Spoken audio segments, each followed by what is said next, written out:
Sa ibang balita, nagpatupad na ng bagong sistema ang Bureau of Immigration sa Ninoy Aquino International Airport.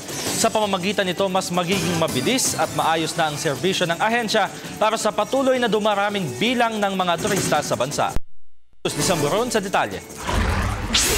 Simula ngayong buwan, epektibo na ang bagong deployment plan sa mga airport counters upang maiwasan na ang paulit-ulit na mahabang pila ng mga pasahero sa mga paliparan, partikular na sa Ninoy Aquino International Airport Terminal 3. Ayon kay Immigration Spokesperson Attorney Elaine Tan, ipinatupad na ng BI ang bagong Personal Development Scheme sa NAIA 3 na may 7 shifts imbes na 3 shifts lamang. In-identify natin yung mga peak hours kung saan marami pong pasahero na dumarating at umaalis. Tapos in-adjust po natin para marami pong nakadeploy. Anitan, mapapabilis na ang transaksyon ng mga pasahero sa immigration personnel sa airport dahil sa bagong sistema. Sa kabila ng kanilang ilang ay target pa din ng ahensya na matugunan at mapagserbisyohan ang dami o volume ng mga pasahero sa nasabing paliparan. Base sa datos mula sa Civil Aviation Authority of the Philippines o CAAP, tumaas ang bilang ng mga turistang nagtutungo sa ating bansa. Nag-ugat ang pagpalit ng sistema matapos mangyari nitong nagdaang linggo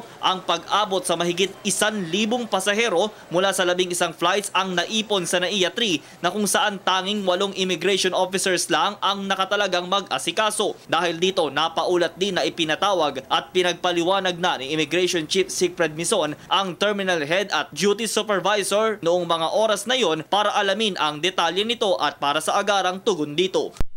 Then po, mga huli pong nag-check-in, nakasakay naman po. At yung mga isa sa mga naunang nag-check-in, sila po yung naiiwan. So baka po hindi lang talaga sila dumiretso sa immigration area. So reminder rin to all the traveling public na pagka-check-in sa airline, hindi lang po doon nagtatapos. May immigration check pa po. So after na lang po ng immigration, doon na lang po tayo pwedeng maggawa ng ating mga pinaplano sa airport. Para sa Telebisyon ng Bayan, ako si Julius Disamburon.